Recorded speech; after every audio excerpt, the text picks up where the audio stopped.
really, once you step through that curtain or that doorway or whatever you want to call it on the other side of the veil, you don't go back. Like, you can't see the world the same, and everything is different, and it just evolves from there. Like, you cannot close your eyes to it.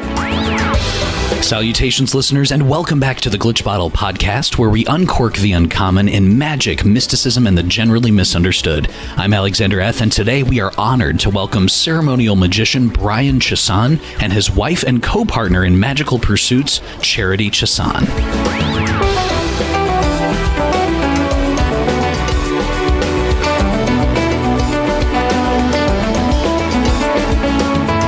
Okay, so this is an excellent episode about how someone goes from being extremely skeptical about magic and spirits to becoming a leader in rituals, banishing, healings, and working as part of a magical family. Charity Chassan is here to tell that story, her story, and how she met, married, and shares magical dynamism every day with her husband, Bryan Chassan, who returns on the podcast to share about his thoughts.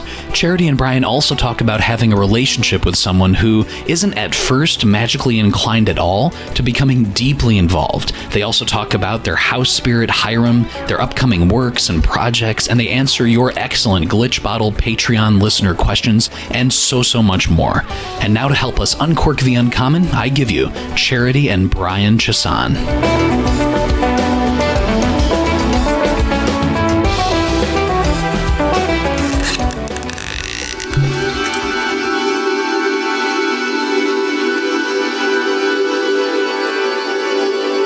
Bryan and Charity Chassan, thank you both so much for taking the time to stop on the Glitch Bottle Podcast today. That's great to be back. Charity, could you share with the listeners, from your perspective, a little bit about how did you first meet Bryan? And when you met him, what did you think about this whole magic thing? What were some of the things kind of going through your mind at the time?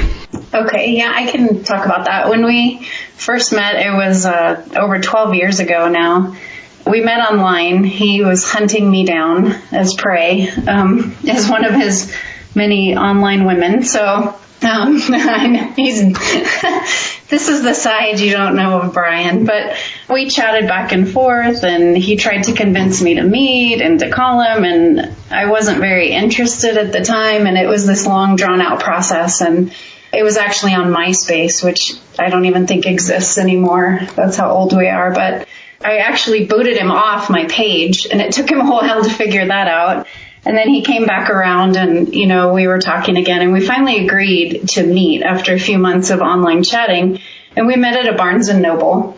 Bryan was very different back in the day, very spastic, energetic, pretty all over the place. And I've just always been kind of straightforward, pretty upfront kind of person. So it was very interesting dynamics. And honestly, I think we both left that day never expecting to really even see each other again. It was like, yeah, I don't think so. And the universe and God, or whoever else you want to call it, they have some plans for us, as we've also been told. So we ended up coming back together and dating. And I think it was a couple days later we went to a movie. And then after that, we've been pretty inseparable, which is weird. We never really get sick of each other. But back in the day, when we were first dating, I went over to his place, which later became our first residence together. But he had the most random crap all over the place. He shared a duplex with a roommate, and he had the downstairs rooms. And I mean, there were like Buddha statues, there were ninja things, there were magical posters, there were like brass things and bookshelves and books and swords. And I was like, what in the world is going on? Like, what is all this stuff? And he's just kind of a hot mess. Sorry. So he didn't come right out and say, I'm a magician or I'm a this. The man was into like something different every day of the week. I swear. He was jumping trampolines. He was doing stunts in Denver, like doing random, he'd play Hurley is it Irish? Yeah, Irish hurling. He taught martial arts. It was insane. And it just baffles my brain thinking back on all of this. He didn't really talk too much about stuff at first, but he was random. And I've started writing a book about it from my perspective, because one day I said, oh my gosh, we've been through so many random, strange, bizarre, humorous things that I should really write this down, because everyone thinks Bryan sits in a room of gold on a throne with servants and, historical artifacts. And they really have, I think, a different view of what our life actually looks like, which is fine. But I wanted to write a book, and I started talking about it. The first time that I thought, well, maybe there's something to something with him, he did a healing treatment on me. And I had these weird experiences, and we talked about it afterwards, and I'm like, okay, well, maybe. So, as time went on, he started talking about, magic stuff, and I'm like, this guy's full of crap. It's in his head. He really thinks this stuff's going on, but it really doesn't exist, and I don't have the heart to tell him that. So, I just kind of like, oh, okay, yeah, whatever. And I just kind of would dismiss things, and, as time went on, weird things would start happening, of course, around Bryan, because he's like this energetic portal to things. It just kind of progressed from that. Bryan, when you first met Charity, this is obviously a very important part of your life. How did you kind of say to yourself, all right, we met at a Barnes & Noble, we're continuing to talk. Was there ever a thought of okay, I'm eventually going to have to tell her about some of this stuff? How did that whole thing work out? Yeah, I think I had some experience with that. I had some other relationships before, and it was something that during the dating process I wouldn't really get into unless something happened, and I would kind of, talk a little bit about it and kind of gauge where the ladies I was dating, where their interests were, and just kind of where I stood. But most of the time, especially if it was superficial or just beginning at first, I would stay away from that. Yeah, it really was kind of all over the place. I was just doing so many things when I was, single. I was into just about everything, and Charity really became that kind of grounding factor that I very much needed as my studies were going on, because I had a lot of energy and a lot of experiences, but, I hadn't really written anything yet, and my practices were there, but it really was all over the place. There was just so many things that I was into and doing. But before, when I would try to explain certain things, I think I would just scratch the surface talking about trying to see if they had any, paranormal experiences to begin with, which Charity shaking her head. She had none. None. The world was completely foreign to her. And it was really interesting, bringing those two together to see if it really worked. Because I always figured when I was younger that, well, if I was going to have any, serious long-term relationship, that person would definitely need to already have been exposed to the paranormal world at the very least, if not the magical world, so that that common language could be something to be shared that wouldn't be stressed. But it was so perfect how a lot of those opposites not only attracted but really balanced things out. Charity has just an excellent capacity for observation and really quick learning. When she listens, she really does, and she can really put two and two together very easily, so that when something would happen, or when I began doing something multiple times, like a banishing or healing, she would know what was going on. She would recall the things that I did and why I was doing them, and I think that was another drawing point, because she wasn't into it right away. It was still something that I did. Yeah. But she knew what I was doing, and she would, remember, so that communication became a lot easier. I know, Bryan, you mentioned as well when, you and Ben were doing work, and then Charity would kind of see you both kind of talking about having the same experiences, and then how that was also a big influence. Before we get to that, too, Charity, to Bryan's point, how do you kind of go from someone who maybe approaches things with more of a, really non-supernatural kind of maybe perhaps materialistic or secular quote-unquote worldview? Was there like one trigger or one specific experience where you were like, okay, there are actual spiritual entities that we can't see at first, but they're all around? Well, there were, small things. And like he said, I would listen and I pay attention to things and I learn quickly and I connect things. Like my brain connects everything, unfortunately. But sometimes it's a benefit. I would say what really stands out the most as far as like, holy crap, there's stuff going on, is probably Bryan's dad's house. When we were first dating, he had this little lakeside condo. I'm pretty sure Bryan's probably told you guys that his dad has extreme gifts, but absolutely has nothing to do with them, doesn't want them, kind of is in denial of them. And so he was kind of a portal for things, unwanted things. He had a mirror in his bedroom, and he would accidentally start scrying at night when he was trying to go to bed, and this green mist was coming out of the mirror. And one night it like came onto the bed where he was sleeping, and like he wasn't sleeping, but where he slept, and started like touching him, and this woman's face would appear, and like there was some really crazy stuff. So I'm listening to this and I'm like, whoa. But when I'd go over there, I could feel it. I started feeling things in my chest, like near my heart. Is I wouldn't see anything, I wouldn't hear anything, but I could sense stuff is what started happening. And Bryan would confirm with me. And so I'd say, hey, I'm feeling this and over here. And he'd say, yeah, there's something going on over there. And Bryan's dad collected random, strange antiques. He had bought this wooden antique baby cradle, for the love of all things. And it was so creepy.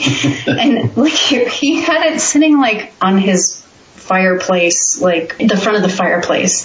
And you'd come over and you're like, okay, yeah, something's not right. Like you just get these feelings. And so I think that's when I really started understanding, yeah, there's stuff here. I can't see it, but I can feel it. Bryan, to that point, I mean, what were some of the things going through your head as you saw kind of Charity, really start to get more and more deeply immersed into this esoteric world? I think it was nice, and beyond anything else, it became easier, like a solidifying point that, she could recognize and be able to accept these things that would happen to me and that happened in my family for, a very long time. It wasn't some schism on belief or viewpoint or anything. So even, she could feel and understand that things were going on. And it became nice because that sensitivity started increasing as well. And I could talk to her about things that were going on or, things that I was doing. And I think in some ways too, when Charity began, sensing this more, it was kind of like, oh, I don't know if I like that these things are real now. And it was, sometimes it would be pretty freaky and she would not be happy about, things that would happen or come around or, come in the room sometimes. And it just started becoming increasingly prevalent, especially as I started picking up my practice, because we were together and she was helping me to get stabilized and more focused on things bit by bit. And that's when I began my really serious study into traditional Lamegatan Goetia, but further down the line, drawing spirits into crystals. And you'll definitely have to share the other thing why we're still married as well too. She, bless her heart, has been through my crazy experiments and things that, I have to make it and I have to make it this way. And my grimoire experiments and tools and such that I made and her dealing with that, from the wax all over the kitchen, from the almondel tablets to, I'll let you share the rest, when I was trying to make, alchemical holy water and that sort of thing. So, yeah. Oh, I really want to hear this. Well, it's funny because I don't know if he ever shared with you guys that about this time when this stuff was going on, he did a clearing. We were having these weird experiences at night trying to sleep. There were these things like I think a lot of times that in between, the waking and the sleep, that's when stuff really hits me and I actually do kind of see things and it scares the crap out of me and I wake up screaming or jump or all kinds of stuff. But back in the day at our first place, when he was doing all this stuff, and of course he wasn't doing banishings back then as often, and we were being disturbed at night. So he's like, oh, I found this wash. I got to do this wash. It's a protective wash. We'll put it all over. Nothing can get in. So this will stop all of this. So he goes in the kitchen and he's digging around and he's doing all this stuff and he gets this wash and he puts it all over the windowsills and, the borders, the floorboards. Okay, so we're all sealed in, we're all protected. And that night he's like, yeah, we shouldn't have any trouble. Oh my God, it was like 10 times worse. And I'm like, I thought you fixed this. What is going on? We couldn't sleep. There was just weird stuff going on. And, he's like, yeah, I don't know. I did it right. And I know it worked. And then it finally came to him. He's like, oh, well, I didn't clear stuff out before I did the wash, so he actually sealed it all in there, and it was pretty pissed about it. So that kind of stuff. And, you just kind of, I'll believe things once I have an idea that, yes, they exist, and yes, this is real. So once I had kind of stepped into that world, okay, this is real, then it was okay, you start seeing more, and there's more experiences, and he starts experimenting more and you kind of just take it all in. Really, once you step through that curtain or that doorway or whatever you want to call it on the other side of the veil, you don't go back. You can't see the world the same and everything is different and it just evolves from there. You cannot close your eyes to it, if that makes any sense. It's interesting because when you share these experiences about kind of starting from a place of really no spiritual exposure in terms of to that level and then kind of evolving over time, I think there's a good chunk of the occult community, that's a very loose term, but I think a lot of people start grimoire practices and or esoteric engagements and they may not immediately see things, and then hearing your experience I think also adds to that. And I think, Charity, to that point, we do have a listener question from Cash. Cash is saying, could you please ask Charity about her journey? It must have been pretty interesting going from, yeah, this is a weird hobby, Bryan, to take upon thee some shape as best becometh thy celestial nature and appear to us visibly here in this crystal. So, to kind of add on to Cash's question, if you were to talk to a version of yourself like Charity 15 years ago, what are some of the things you would tell Charity 15 years ago? Run away. No.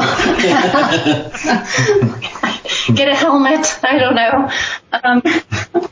Well, Bryan has many helmets and swords I think you could borrow. Bryan is an experience. He just, honest to God, he is a very unique and interesting individual. And our yin and yang really work well. Like he said, we really do partner. We'd make each other better people. But honestly, the answer for that is, and Hyrum has said this to us even recently, you were brought together for a greater purpose. You have work to do. We have great work to do. And like Bryan said, he was kind of aimless. And I'm very, let's get it done. I'm very direct and driven, goal-oriented. So we were definitely brought together to do this work. I don't think there was much choice. I think even if we tried to run away screaming from each other, it wouldn't have worked. The universe has said, no, we are gluing you together. I'm grateful. I do really love him, and we've been through a lot, and some of it's been tough, but we're stronger because of it. So I would like to say that it was all, a choice and it just happened, but it's really meant to be. So it's just been this long evolution, which continues. What would you tell yourself? Oh, what would I tell me? I just buckle up. Like that saying, I think it's Steve Jobs, but you can never look forward and see what's coming, and it never makes sense. But when you look back, it all connects, all the dots connect, and it all makes sense. So there's another listener question for both of you from Damien, and Damien is asking, what recommendations do you have for those with a young family, which you have, to ensure one's magical practice doesn't cause any harm to others living with you? Damien says, my wife is or was a vehement atheist, materialist, but is getting a bit alarmed at some of the strange happenings, minor poltergeist effects and other things, and bad luck happening to her, although Damien says it doesn't affect him, when he does consecrated magical work. So, for the most part, Damien says he does grimoire magic as close to the book as possible. So, Bryan, could you and Charity kind of share what recommendations you have for those with a young family, too? Because it gets even more, there's more layers of complication when you start to grow your family. Yeah, definitely. I think from that end, early on, one of the first things that we did when our son was born and growing up is we actually got, I can't remember whose recommendation it was to help him sleep, I think, but quite a literal fairy godmother. Like I said, there's the white lady, there's lore about a fae woman that looks over youngsters and they can actually stay with them as they grow, but through various traditions, kind of a spiritual protector as well, and calling something that in, if it's the ancestors or something like that, which we did, that seemed to really help, especially in those younger times. The nice thing is especially since Hyrum and everything with our new house, he had very specific instructions how the magical chamber was going to be erected and made, and certain things put in place to keep from basic spiritual leakage in one way going into the rest of the house. Although that still happens, things still happen, but it's easy to take care of. For the most part, like this, they get senses of things, but we try to nip it in the bud as quickly as possible. And you made talismans for each of the bedrooms. Right. Yeah, I did. Yeah, I made talismans and actual Mars pentacles, some of the ones against demons and other protective things that they're actually in their bedrooms as well. So yeah, we take that pretty serious to make sure that they don't get bothered. Yeah, I was laughing at the fairy thing. Sorry, not because it was funny, but the fairy godmother.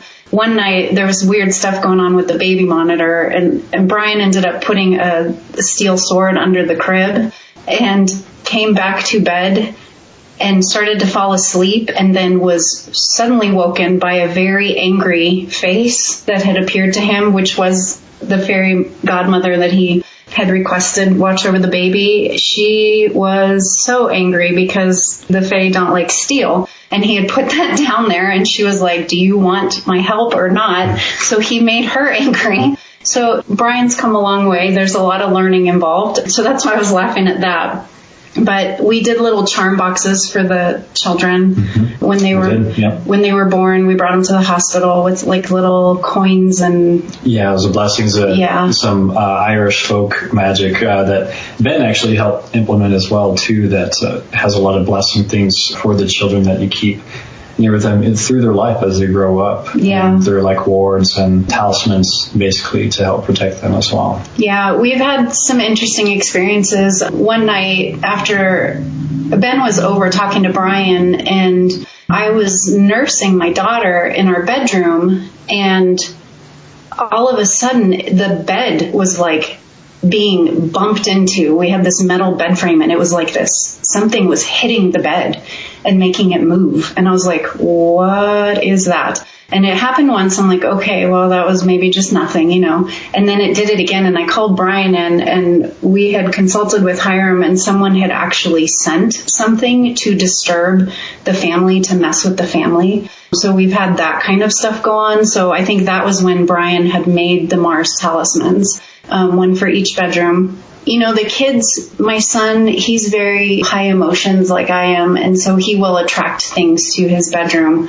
So when he starts like not wanting to go to sleep, or there's something weird, I can get this like dark feeling. Or I've also had dreams about the kids' rooms with something like this blackness being in there in the corner, and Bryan has gone in and there's actually something in there. So my senses have evolved that way. I used to, like Bryan said before the interview, I would depend on him. Honey, you need to come in. Please do a banishing. There's something weird going on. Banishings are so important, regular ones, to keep the house kind of balanced and cleaned out of those things. So that would be a recommendation, but now I've learned to do them. So like a week or so ago, my son was having some trouble, or my daughter, and I went in and did a banishing and clearing. And my dagger accidentally popped one of his inflatable toys.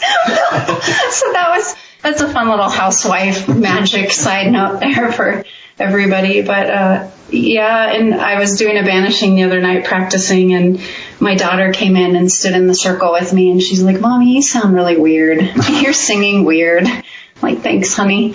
So, there's the housewife magic, as I like to call it. So, if, some of that helps with people with children, it's definitely maintenance for sure. Yeah, it's definitely an interesting balance, and we definitely have an interesting dynamic. That's what it is. Mm-hmm. I would say further, though, that if he's doing that classical magic, which it definitely sounds like he is, and Grimoire, the Grimoire stuff is intense. And the ideal thing to have is a chamber set out apart and away from, your domicile or your regular house and everything. But most people, that's not quite feasible. But I do suggest that if he's doing that a room, it is nice, and it's a luxury, but a room be set aside just for that. And bringing up another thing, having that magical chamber was actually something that Charity moved in. She suggested that, why don't you put all this stuff in one room? And she actually helped organize and kind of design and get my stuff in better order, which made my workings possible, honestly, when I really started doing things more seriously. She was a lot to thank for that. I think actually from both of your perspectives, that actually leads into the next question, which is a listener question to that point from Helena, who's asking, sort of echoing Cash's question, Charity, what made you get more involved with magic? And you've touched on this before kind of throughout the conversation, but Helena's asking, I'm curious to know if it was a personal choice to get to know Bryan better, accepting all of his facets, as weird as they seemed, or if witnessing how magic transforms us in our lives, which you've touched on, and if that changed your mind and made you more interested in becoming a part of it. Also, Helena's asking, what does your practice look like? And do you have designated roles during ritual? Do you do rituals together? Does Bryan take the lead, or do you structure your rituals together? And can you both talk about your separate magical practices as well?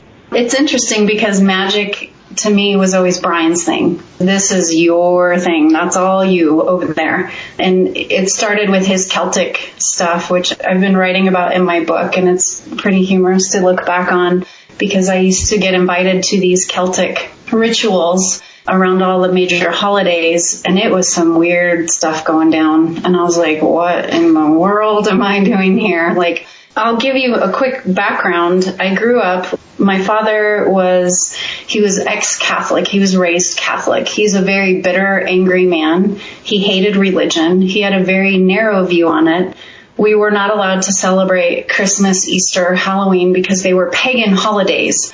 And I was told if I ever married a Catholic, I would be disowned from the family. So he never knew that I went to a midnight mass with my high school boyfriend that was Catholic. That was funny. But my dad probably would poop his pants if he knew the kind of stuff that I've been involved in. We don't speak. My dad, I think, has a lot of mental illness and a lot of anger. And so I don't talk to him, but it was his version of Christianity, I guess. And it was very not warm and welcoming. So I had a very narrow view of things. So this whole magic thing and the Celtic thing, I didn't even know this stuff existed. And it was always Bryan's stuff. And I would assist him, and I'd help buy things, or I'd listen, or I'd learn, but I was like, nope, not interested. Nope, not interested. And I really never intended to be, for me to be involved in it. That was never my intent. I honestly think, with being an assistant to this stuff, like I said, once you see into the world, you can't see it differently, but it was still always Bryan's thing. And I think what has pushed me over into the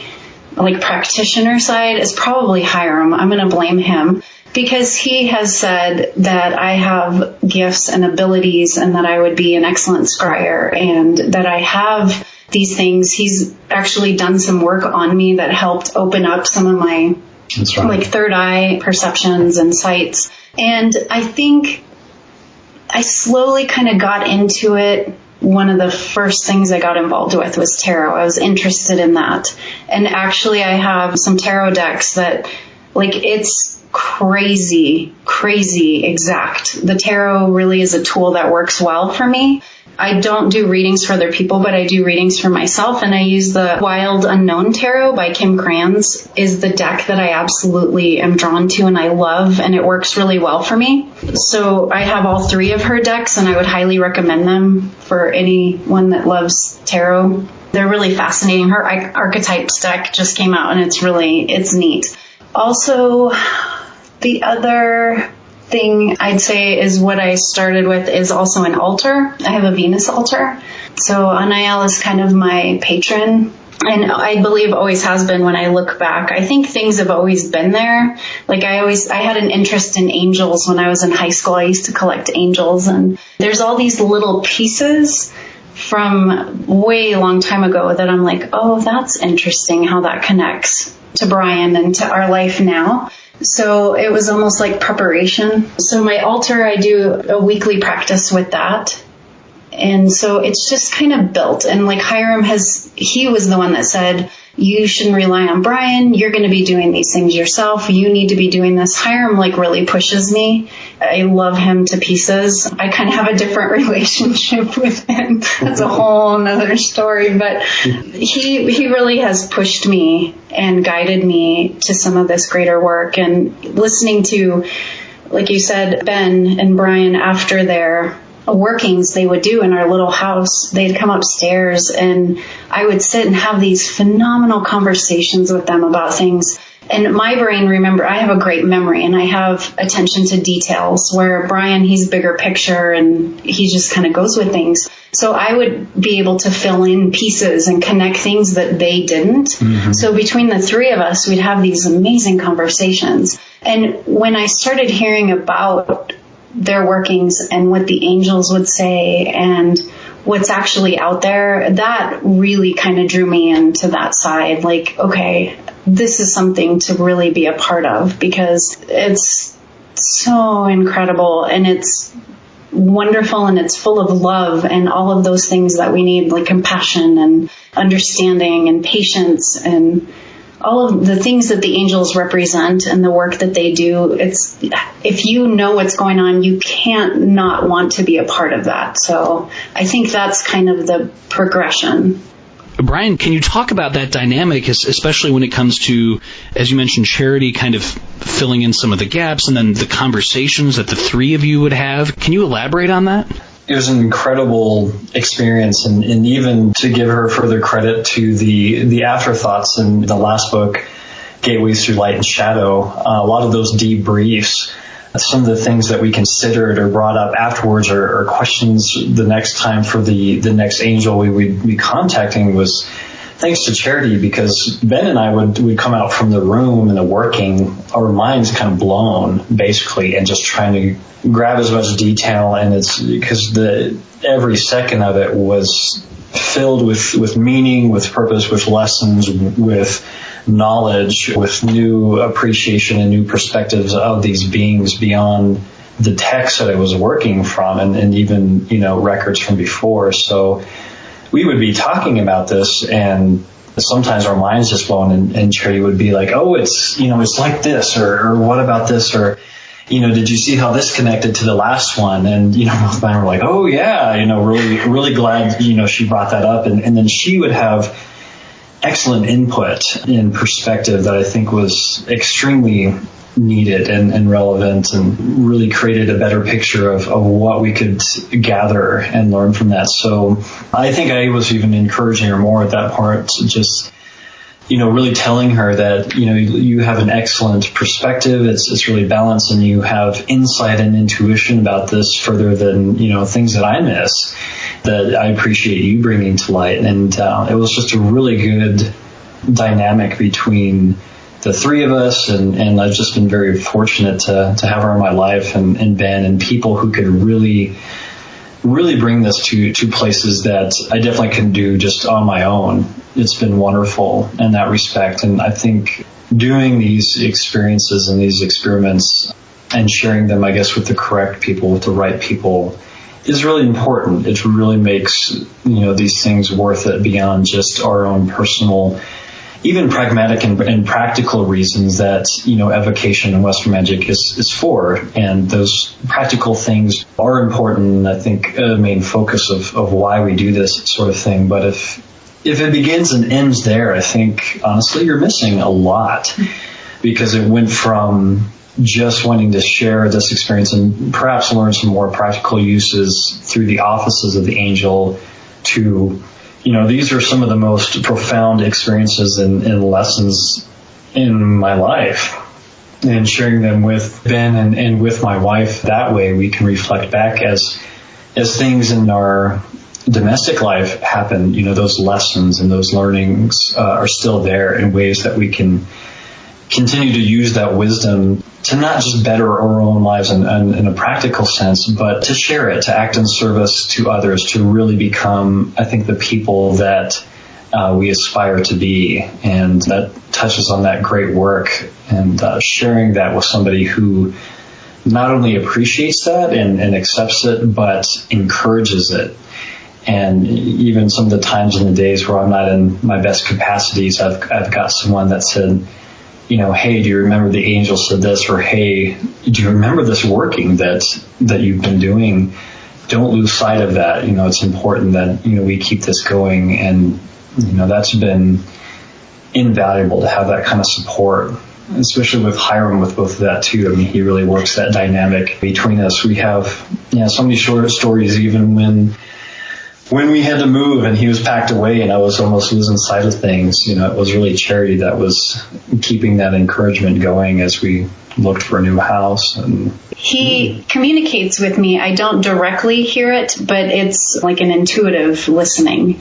I understand his messages. So like Hyrum is phenomenal, and I can't wait till we finish his book and write about who he is and what he is. And it's still hard to believe, but to go back to the second part of that question, we don't do like ritual workings necessarily together yet. I know it's part of our plan. I am a highly anxious, worried, kind of stressed out person. We're very opposite that way too. Bryan's like, oh, it's fine. Everything's great. Doesn't worry about a single thing. And I'm over here worried about the entire universe and trying to hold it all together. I've had a lot of personal working that I've been doing on myself, trying to get through some of those darker, deeper, like rooted things that we all probably end up bringing with us from childhood. But we do some healing work together. Bryan was mentioning before the interview that I am a level 3 now. If you say Reiki, everyone's like, oh my gosh, that's so cheesy. And, like even I'm like, ooh, I kind of cringe because, everybody and their dog offers that and everyone can heal everybody. And some of it's not very legit, but this is actually pretty traditional and it's real and it works. So I just went through my level 3 attunement with Bryan because he has the master level and he's been doing this for a long time. That's another one of the things in his bag of tricks, and hypnosis and all of these other things. But we have been doing some distance healing. There's a little girl that I had in my class last year, and she's developed seizures and a lot of health issues and has been in the hospital with pneumonia. And so we did some distance healing with her. We worked together in that capacity. Some of my coworkers that have fallen ill, or one of them had a stroke, I used to have to rely on Bryan, like, okay, I need you to do this. You do the symbols, you do all these things, contact the angels. But now I am able to, I can do distance healing and those kind of things on my own for people to benefit them. It's part of that kind of cheesy traditional quote, like something along the lines of, when you truly help others, they don't even know and you don't expect anything in return. And so I think it's a curse and a blessing of my name that I really help others. It's cool to be able to do banishings and healings and that kind of working. I've really, I think, leaned more towards how can I use these tools, this energy, this gift, how can I help other people? That's really my side of the work for now. I know Hyrum has said I would be a good scryer. Honest to God, I startle like a cat. So this will be interesting to see how this progresses, because I still don't think I want to see some of these things. I'm like, yeah, you just keep that over there for now. I'm not ready for that. But I think eventually we will probably be doing some workings together. I know we had talked about maybe the Almadel, starting with that, because way less threatening and, very positive experience, and angels are always wonderful. Possibly that we're not quite there yet. It's hard with the kids still being pretty little to even find space and time. I'm surprised they're not knocking down the door right now. So that's the plan. Bryan, to that point, the Almadel is, as you've written about before, one of the key areas where, in Western ceremonial magic, where you also really deeply engaged before drawing spirits into crystals. So that could be pretty interesting, too. Yeah, definitely. I think part of that, too, that Charity, and why she's been so supportive, she could really witness, I think, my disposition and just how I was when I was working and successful with the angels, because every Sunday I'd be going, down there. But, if a week or sometimes after those workings commenced, or if I had a break or something, she's like, you need to get back with this and everything you were told. She told me that a couple times. You're a totally different person. Yes. And everything when you're working, with these angelic beings and such than when you're not, and, if you're doing something else. And so she would really remind me, yeah, you're supposed to be doing this kind of work, so, don't lose focus. And I think that's important to be between Hyrum and my wife and everything. I don't have any excuses not to be on task. It takes a team to keep him on track. So.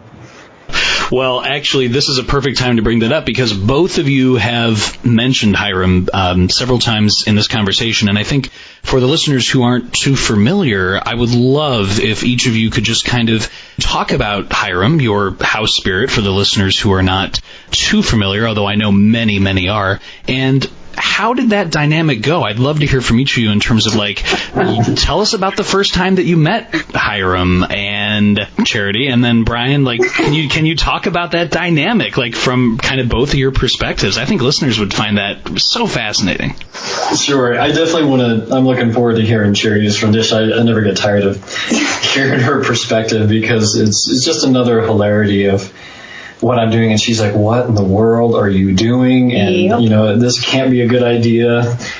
It's related in my book, but getting back into it, quite early on in my classical magical studies, I came upon the idea of a spirit residing in a skull, and it assisting the magician or the witch or whatever. There's references to it in a few places, and Martin Coleman's book on necromancy and working with spirits is one of the earliest sources I got on it. And I'm like, it would be an excellent idea to have a spirit that I could contact easily, not have to go through elaborate ritual to ask about magical situations and questions and circumstances, as well as assisting in bringing other spirits, possibly ones that I wasn't aware of, to me so that I could speak with them. So it began a very long journey of trying to figure out exactly how to do that. But long story short, I would search because I have to be hardcore and real. So I'm like, I got to get a real human skull, which I found. I don't have any sources for further on, but it actually arrived on Halloween, October 31st. I'm like, ooh, how perfect. And I kind of mentioned it to Charity, but yeah, her response is like, a real human skull, like, really? Or is this a good idea? It led to, skipping ahead to finally getting a formula down on the symbols and such to actually put on the skull to make it a binding vessel for a spirit that, would speak to me truthfully, that it would, assist, that it wouldn't try to beguile me, that it would be able to be sustained in this vessel accordingly, with the words and the names and everything that I put on it, which took quite a while, and working with an excellent gentleman, because it was based on some folk Hebrew traditions that was very knowledgeable in not just classical magic, but folklore, Jewish and magic and Hebrew and such. And it was a lot of collaboration with him. And then using some of Josephine McCarthy's methods of going into the spirit realm to contact spirit. That was something that came later as a method that I was just really drawn to and I wanted to try.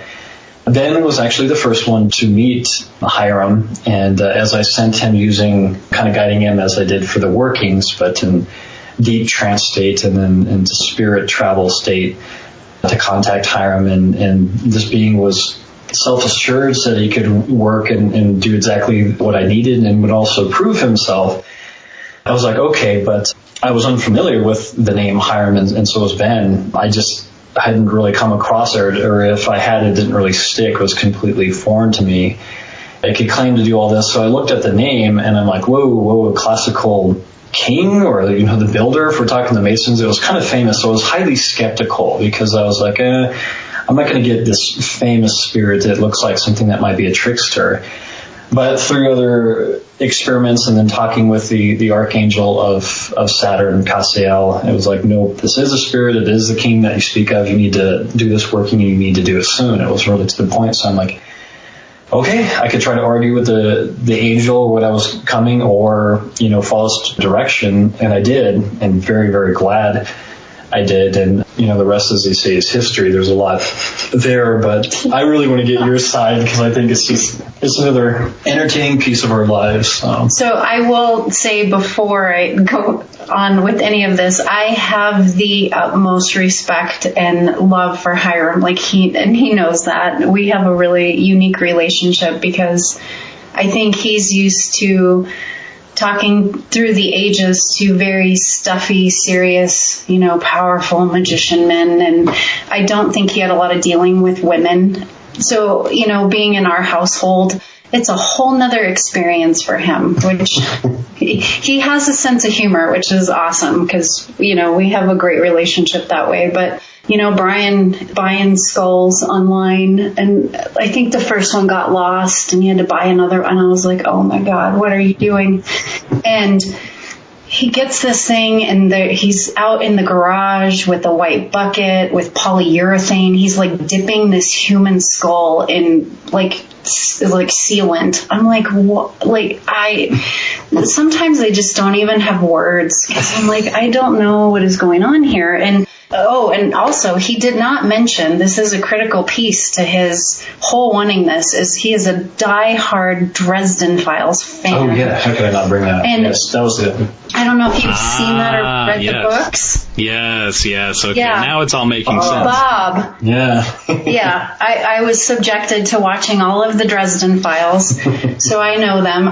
He wants me to read the books, but I'm just not there yet. So, yeah, I'm like, so I kind of had an idea of, and Bob in Dresden Files, he's pretty friendly, pretty helpful. So I was like, okay, well, maybe this could be okay. But, he had to go down in the middle of the night at 3:33 in the morning to do this ritual to get the spirit in the skull. And I'm like, what if it's not something helpful? What if it's something, because I'm that side that's like, okay, what if this is not who it's supposed to be? And he's like, no, it's fine. And he was a little, I think, apprehensive still, even with everything. He's like, yeah, this could go wrong. So I'm like, great, just up here trying to sleep in the middle of the night, and you're downstairs in our house with the skull trying to do some who knows what. But it turned out okay. He made it out alive. And at first it was really creepy because, the skull, the teeth are hanging out and the bones are decaying, and you're like, oh my God. And we have to bring him offerings, which it's like we're bringing food to a human skull. When you look at it rationally, you just don't look at it rationally. You just don't go down that road because it's, oh my God, this is weird. But, Hyrum, he immediately proved to be really beneficial. And at first it was just Bryan that would go and talk to him. And I don't remember when I kind of got involved in that. Bryan always had his room, and I would go down and he would start talking to Hyrum every night and say prayers. I would go down and say prayers, and I would stand there while Bryan would talk to Hyrum. Well, what was really cool is I would have a question in my mind, and Bryan can talk to Hyrum, and Hyrum can talk through him to where Bryan is speaking out loud what Hyrum is saying, in real time. It's not translated where there's pauses. He will just speak right through him, when I figured that, I was like, that's really kind of crazy. Like, you know, this stuff exists and you know it's real, but you're still like, holy crap, that really just happened. But so I had a question one night. I was upset and I had a question in my head, and Hyrum actually answered my question. And I was like, damn, that's really amazing. Like, this is so cool. So I like this guy, you know, like, this is cool. So he moved based on his... Yeah, he was the one that said, you know, it's time to start looking for a bigger house. And I mean, like Bryan said, when he packed Hyrum up and discontinued communication with him, put him in storage, Bryan really struggled during that time. But I always remember Hyrum's teaching and his words. Like, his words, they resonate in my mind. I hear them, his messages, his lessons. The closest thing I could say, and I've joked with him, I'm like, you are God, aren't you? And he's not. He's like, I am not the creator. But he is like having access to the Matrix. You know, like, what's his name in the Matrix with the glasses? Morpheus, thank you. So Hyrum is like Morpheus, like to the power of infinity. He is so connected to everyone and everything. He knows the future. He knows everything. It's amazing. So he's helped out some friends and everything, which is really cool. He's very humble. He's very kind. And it's been a really amazing experience being in his presence and being, you know, witness to his story and having his teachings. And, you know, he won't give you all the answers, like, because obviously if he worked that way, we'd be like, hey, what's the winning lotto numbers? Hey, hook us up with this. Like, he's not, it doesn't work that way, because everyone's like, oh, just us Hyrum, you know, and it's like, no. And he actually will get a little upset, you know, because he'll remind you of his purpose. And so he's not here to just make your life lucky. Fix everything. Yeah, he doesn't fix everything, but he does give a lot of guidance and has been just priceless in so many lessons. And, you know, I do try to live by those things to honor him and the work. So it's been interesting. We're in the process of writing his story. He's been telling his story to us. He started a while ago, and then I was pregnant and we had moving going on, and we're trying to get caught up. And he's telling us the story of how pretty much he came to be and his history. And, you know, it's eventually getting to why he chose Bryan, because he did choose Bryan for a reason, which is, it's very humbling. You know, it's fun. He's part of the family. I call him Uncle Hyrum to the kids. They're like, who's Hyrum? I'm like, oh, you know, it's Uncle Hyrum. They kind of know, but they don't get it yet. But, you know, I take him birthday cake if we have birthdays. If I cook something, buy him special food, and he has a sweet tooth, which is funny, but probably too much information. He doesn't like when you give too much information away about him, but he's amazing. Do you have, like, as you mentioned, these kind of weekly rituals or daily things that you do all the time, or is it something that is just constantly changing with Hyrum? Can you talk about that dynamic? The way that it's working now, and it has been for a while, and I think why things are taking so long is I'm usually pretty knee-deep in client work. If I'm not making talismans, then I'm actually doing evocations on behalf of clients, or, you know, there's always some workings going on. And Hyrum did mention it would be busy that way, but that, you know, I would have to continue with the work and doing my own things while working with other people. But that, you know, that was kind of the point, was, you know, this next stage was doing regular magical work, working with people, working for people. If I'm not doing evocations or talismans, I'm doing consultations, and now I'm doing workshops and these sort of things, which is excellent. And I think it's really developed my own practice in sharing it, but it's put like a lot of my personal just exploration stuff kind of a lot of times on the back burner, and it's taken a little bit longer getting his book compiled as well. That was one of the other questions from Damien, which is, are you still planning to release the book about Hyrum's story? And everyone is waiting with keen anticipation on that as well. I know. I wish I was further along than I am. Like, I have a lot of it, but it's transcribing it, like the stories there, and it's typing it all down. And then in between, the way I'm kind of working the book on my own is it's not just as history and going, but sharing his wisdom and everything that he shared with us some of his own sayings and explanations about how things work, I think, has just been amazing. And another thing that,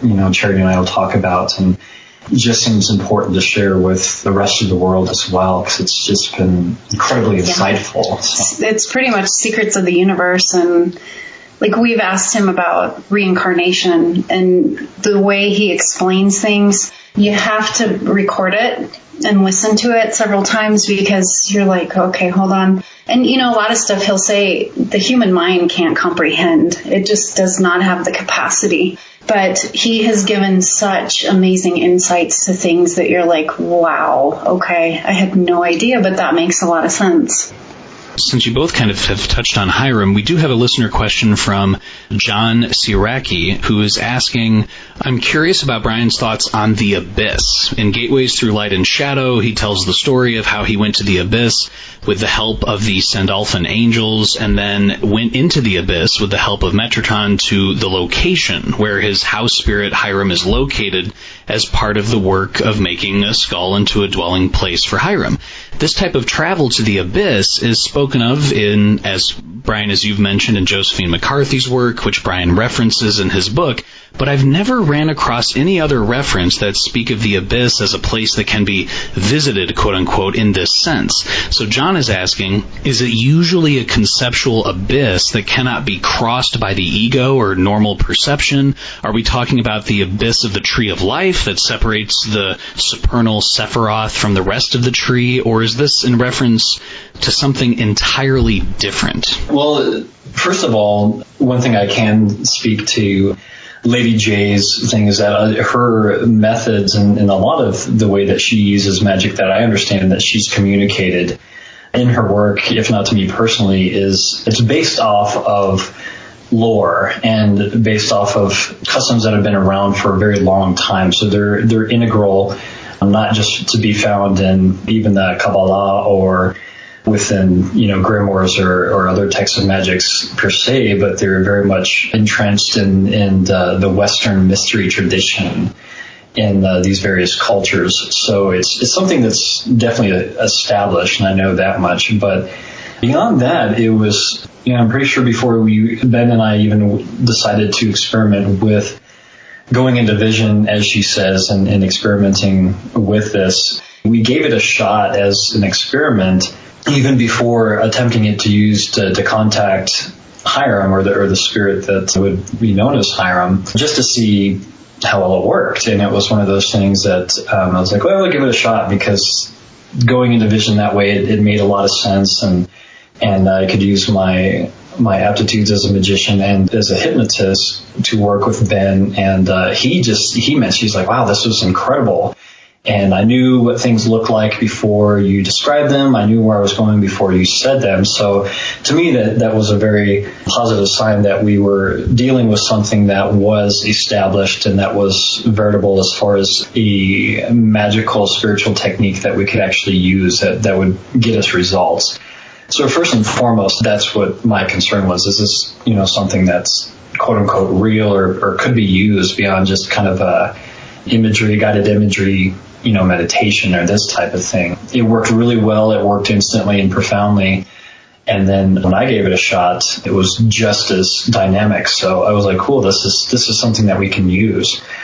So, exactly what tradition and what sources that she drew from specifically, for the abyss and this thing, I'd say you'd have to reference her to get back to her, because I don't know them on the top of my head. I just know that she draws from the well-established lore and myths and, these kind of things that are within the realm of the known that humans can access, something that's been around for a while, not just in one magical tradition or even just one culture, but something that's shared. And that's usually something powerful that people can use with these kind of experiences. So yeah, that's pretty much just, my background that Ben and I used. It was something we experimented with ahead of time, and it was like, wow, this works. So, let's see if we can use this to contact. I think I wanted the kind of spirit that I was looking for. I knew what I wanted it to do, but I didn't know exactly what that would look like or what kind of spirit it would be. I actually didn't think it would be anything that would have been human. before, because it just didn't seem like it could do enough, for me that way. So, all of that was just very much giving something a try, and it just really happened to work out for us. We also have another listener question from Damien, who's saying, Bryan, in Gateways Through Light and Shadow, the appearance of Paimon is very different in nature to that described by John King or Julio Cesar Odi, in the sense that their very nature and personality, perhaps even office, seemed quite different. In it, Paimon alluded to themselves being related to, but not identical with, the Paimon from the Goetia. So the question Damien has is, why is it you think you received a different aspect to maybe descriptions from John or Julio? It seems like you have something to say for this. I'm over here cheering because I know the answer to that. Well, let's hear it from you first. No, because it was Hyrum. It was Hyrum. Because he gave information to Bryan that was, like, he has those little fine-tuning pieces that other people don't have access to. To that capacity, I know where Charity is going with that too, but the role of Paimon as far as being one of the cardinal kings, honestly, I haven't heard of, or I've read very brief descriptions of other magicians conjuring them and having exchanged with them successfully and clearly. And even Ben and I struggled, and we really didn't achieve success until what Charity's going back and alluding to. Then we went back and I consulted Hyrum, and he's like, you need to do this and this, and these offerings for these in this capacity. This needs to happen to be able to speak with these beings.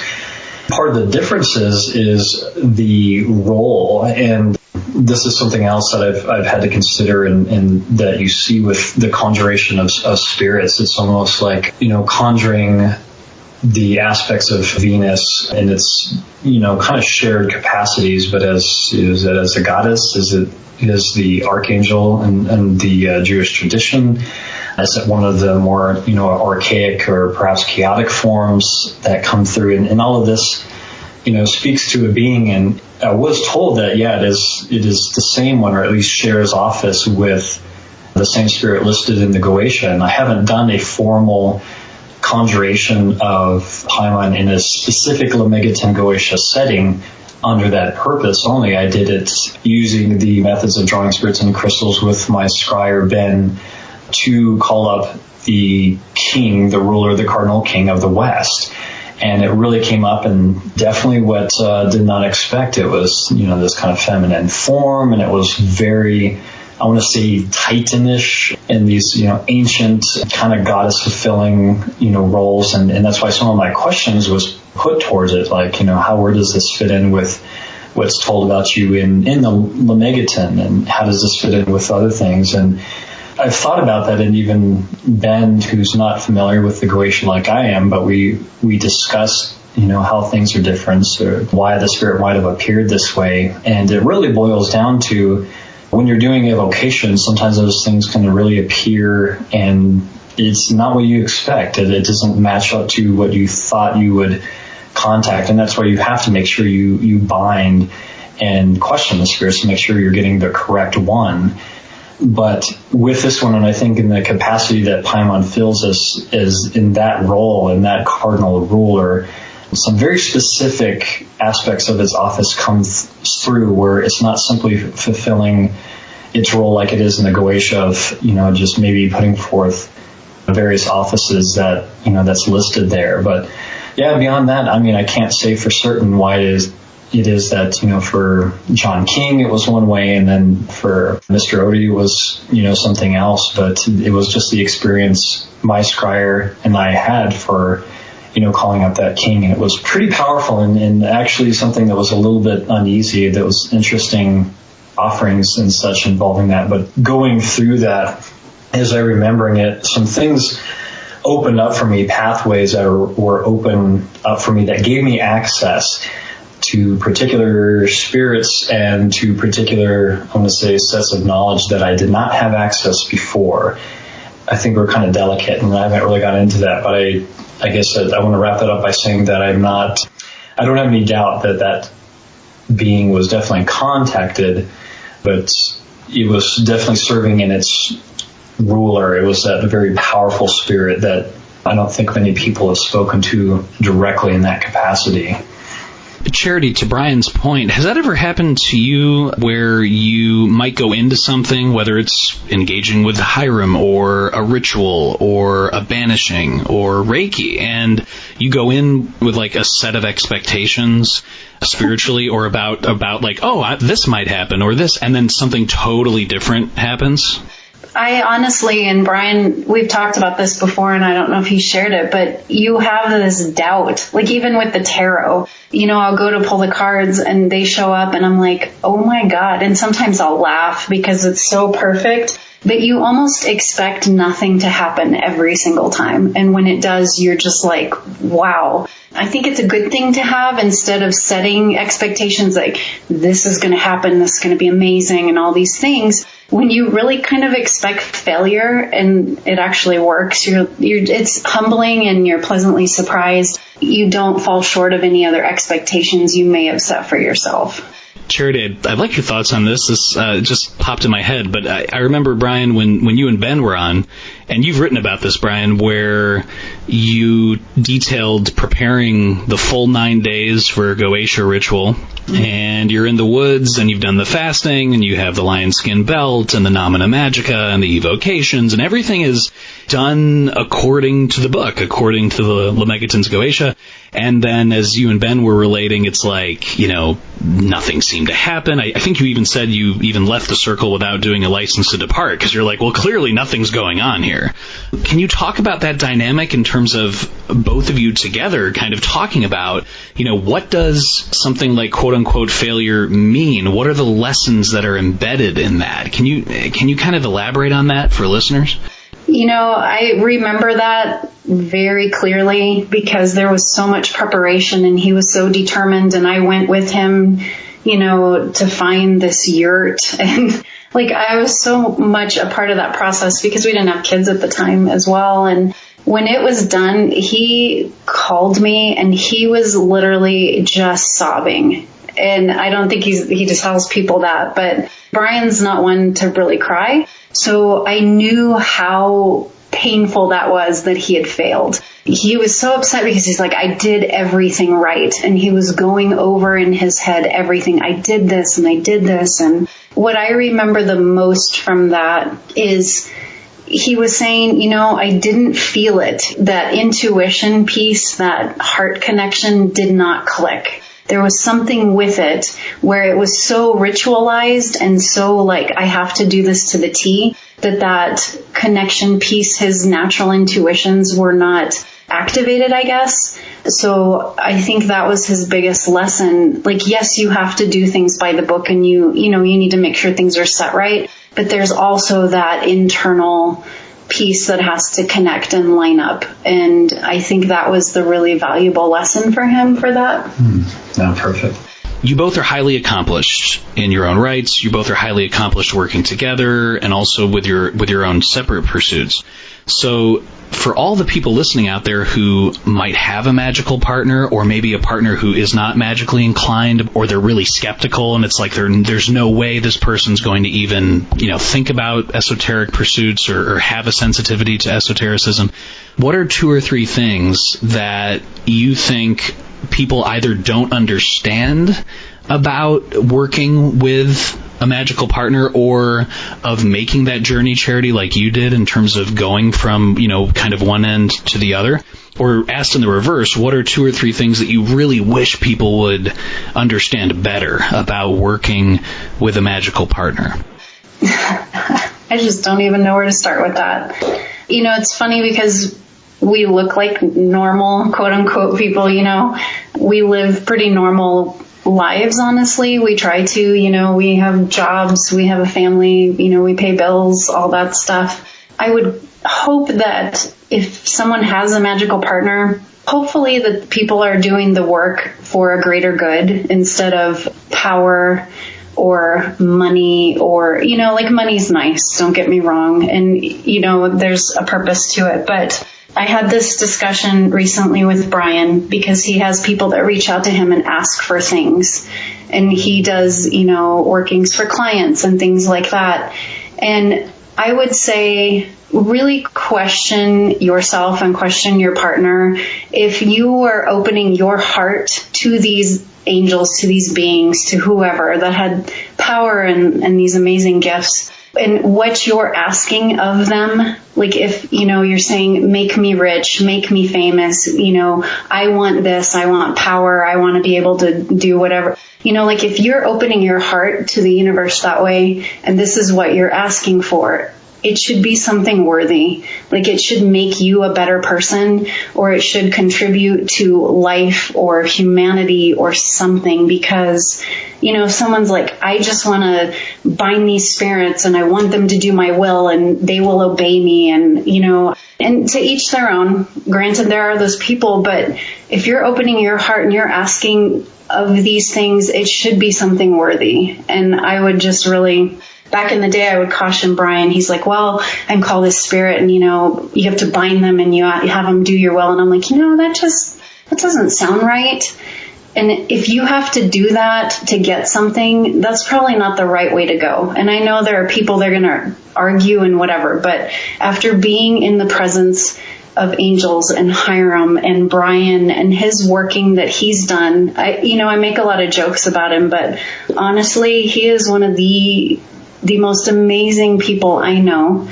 I respect him greatly. He's come a very long way, and he does things from his heart, and he really benefits and helps other people. He's an amazing person. If someone's doing something, I would hope that it would make them a better partner, and, it would benefit you and your family. Yeah, I would say as well, too, the reason why it's worked, and I think a large part of why it's been so successful is even before it was totally understood or even really appreciated, that my partner, someone that really saw that even with all the things that I do and that I'm into, that she saw this aspect that it's really important to me, and it's something that is really integral to who I am and what I'm here to do in my life, and looking for ways to support without just feeding into every, idea and every flight of fancy, but really honoring the important aspects as it appeared to be, and trying to do her best from her perspective to assist those positive aspects, and to really, doing it with integrity and doing it with purposes in mind to really assist everyone involved. So not just myself and not just our family, but, everything is the best we can. So. I think that's incredibly beautiful, just to kind of witness that dynamic, and I really hope the listeners benefit from and learn from that as much as I am. And to that point, I know that in addition to everything else that both of you do, you are also engaged in a lot of writing books and projects. So, Charity, you've kind of touched on this a few times. Is there anything you can give us some hints for the listeners out there about this book that you're writing and what some of the additional contents might be? I think people would find it fascinating. Well, like I said, it's just going to be a lot of the early experiences, like the wax all over the kitchen and sealing in the spirits and different things, just the journey. Also, different things that have helped me grow as well. Like Bryan telling me, read The Mists of Avalon, you would love that book. So, that kind of opened up part of that world too. Way of the Peaceful Warrior, he had all these books. So I'd read these books and that would open things up. So just kind of my personal journey from where we started and to where we are. And then also the working and the practice that I do and just my take on things. And his Father Bray, the priest that he studies under, is also like this guru on palmistry. So I'm going to be taking up some palmistry. The man is like crazy good at it. He's studied all over the world and written books. So I'm going to be learning that as well, because that fascinates me. So it's in the early stages and I have a lot of work to do, and I am a busy housewife, working mom, woman. So it'll take a while, but hopefully I'll be able to get that out there. Yeah, I really encourage her, because for one, I love her perspective on things, and she's always cracking me up, and the memories and how she experienced some of the wilder or wackier things that we went through, and she's very good at recalling detail and things that we did, and underwent together, I'm always like, oh yeah, that was amazing. You should record that. You should write it down. So she just, she started journaling, and then she would share some of the stories and how I'm like, you're a really good writer. And I think, people would find this entertaining and insightful because it's been an adventure. It really has been. I mean, we've had some experiences not too many people have had, and especially the way that we've had them. I think there's going to be a lot there. So even though I was part of it, like, I'm looking forward to it coming out because I definitely like to read it. Well, and I had always said, because like I said, everyone thinks Bryan is this godly figure that floats around and, does no wrong. And I float around. Yeah. I was about to say, I know that the throne of gold and all of the servants is a real thing, right? Yes. But it's like, I wish he's wonderful. He presents well and everything, but it's like, this isn't what it looks like on the other side. Like, let me tell you what it has really looked like on the other side. So, it started as I wanted to, just make light of some of that stuff, but I think it'll be more than that for sure. I know to that point too, Bryan, I know there is a really in-depth master class that you are going to be working with people on for drawing spirits into crystals. Can you share with us a little bit about that as well, and if someone's interested, where they can register and sign up? Definitely. So it's not my first online class. I've done a couple of these, I want to say, before, but they've been with other people. The workshops that I've been offering so far have been in person, and I really do like that, the camaraderie and meeting people, and that's another thing that we did mention that Charity's helped out immensely with. So when I get going and teaching and speaking, she's behind the scenes collecting stuff for people, organizing, getting meals, and she's really... Binders, bags, materials. All of these things together making it possible, but, really kind of speaking to other people of the community, and it's been amazing. But I decided to do a Drawing Spirits into Crystals Masterclass 1 because a lot of people are like, do an online class. I'm like, I really don't want to. But then I started thinking about it. And then I'm like, well, for one, trying to get everybody to a physical location is difficult. Two, I really don't want to bring, a lot of these materials and things that I use, especially nothing that I actually use, to a public setting, because it's not for that. The angelic workings are very sacred to me, and they're not to be exploited that way. It's not a commercial venue. But at the same time, I know a lot of people are very interested to engage with this. I want to offer that and share my experience and perspective.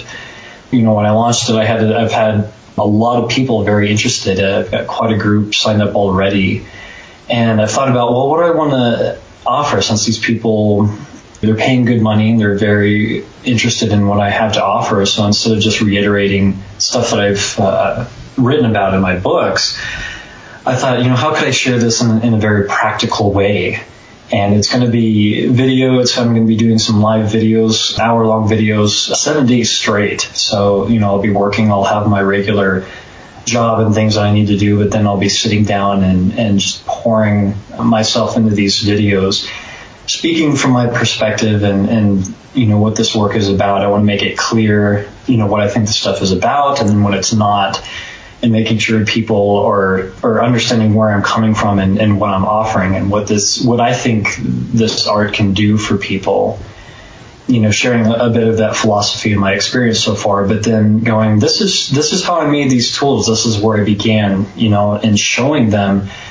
This looks this way, and, this is how I made this is how I set it up, and then, here's the practice. I'm not going to be doing an actual evocation on video, and I make that clear with people, because, again, this is not to be, exploited. I'm not here to entertain people, but I will be taking them step by step through the invocations, how I set things up, how I get my robe on, what I'm doing, beforehand, the kind of spatial things, so that people can actually see it. And I think that's a very unique offer for this kind of class. So it'll be pretty much as close as you can get to working with a teacher or somebody that's experienced doing something and kind of showing you through it instead of just reading about it and trying to imagine how things appear in your mind.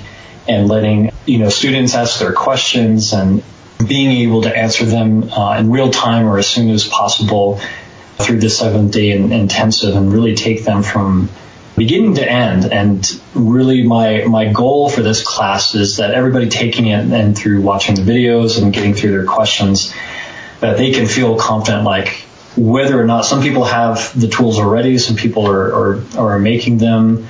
And a lot of the people who have signed up don't have anything at all yet. They're brand new. And I want to make it so that after this course, they really feel like, yes, I could pick this up. I could practice this art, at least through my methods and the way that I've done it. And I've repeated it now hundreds of times from beginning to end, so that, even if they want to change it, or, they do things their own way, that they can build off of how I do it, how I conduct this art. Bryan, you brought up a great point, and Charity, you did too. So many workshops, and actual like in-person, online courses. There's so much involved, and Charity, you do so much incredibly important behind-the-scenes work, getting different things.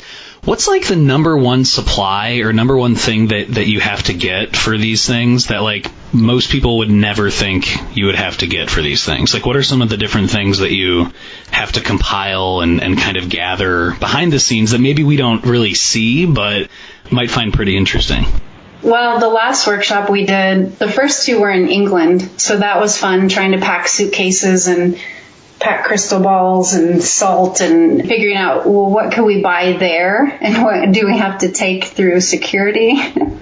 This last one, though, it was, interesting trying to buy bulk salt and oil and finding the little vials and containers to put those in, and, shopping everywhere trying to find coupons for stuff and rope and string and cutting things. And I made all the little bags for all the materials, and I went ahead and I went into Avery Labels and printed like Solomonic magic labels to put on the bags and the folders. And I tried to go all out as much as possible because I've been to a lot of professional workshops, so I know kind of the swag that you get. So I was trying to make it kind of swaggy, and, Bryan's just like, oh, they don't need all that. I'm like, no, this is important. It's that balance again with the details, a lot of copies.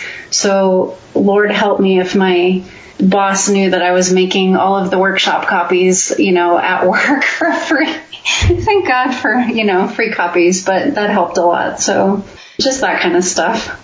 I'm just wondering, did the TSA stop you at the crystal balls trying to get those through security? Yep. They did? Yep. Yeah, the large crystal ball and everything. We got stopped and had to completely unpack it because it was all, packed up so it wouldn't get broken. Because it looks like a bomb on the X-ray machine. Guess. Or something. I don't know. If they only knew the forces they were dealing with. Exactly right. You turn this plane around or I will scry and you will not know what happened. Oh my gosh, that is awesome. It is such a privilege to hear you both sharing with our listeners about your dynamic and working together and your journey, and I just cannot thank you both enough. Magical power couple and dynamic duo, Charity and Bryan Chassan. Thank you both so much just for taking the time and coming on the podcast today. Thank you so much. Listeners, it is always such a privilege to take a peek behind the veil and see just a glimpse of this awesome magical relationship with Charity and Bryan Chassan. I think Charity's story can really resonate with some people who may be interested in the esoteric and ceremonial magic, but who might start off being a little skeptical, and eventually experiencing the spirits firsthand changes everything. As usual, your Glitch Bottle Patreon listener questions were awesome, and I always love reading your thoughts, chatting with you, and your excellent observations. As always, thanks goes to each and every Glitch Bottle patron on Patreon, where patrons can enjoy exclusive perks and benefits, but most importantly, you help keep the lights on and you fuel the show in new and interesting ways, and it is a privilege for me to chat with you. It's a real treasure, and you can always check out Glitch Bottle on Patreon, patreon.com/glitchbottle, and subscribe anytime to Glitch Bottle on YouTube, iTunes, Spotify, Spreaker.com, and Stitcher Radio. As always, this is Alexander F. reminding you to invoke often, uncork the uncommon, and keep the light.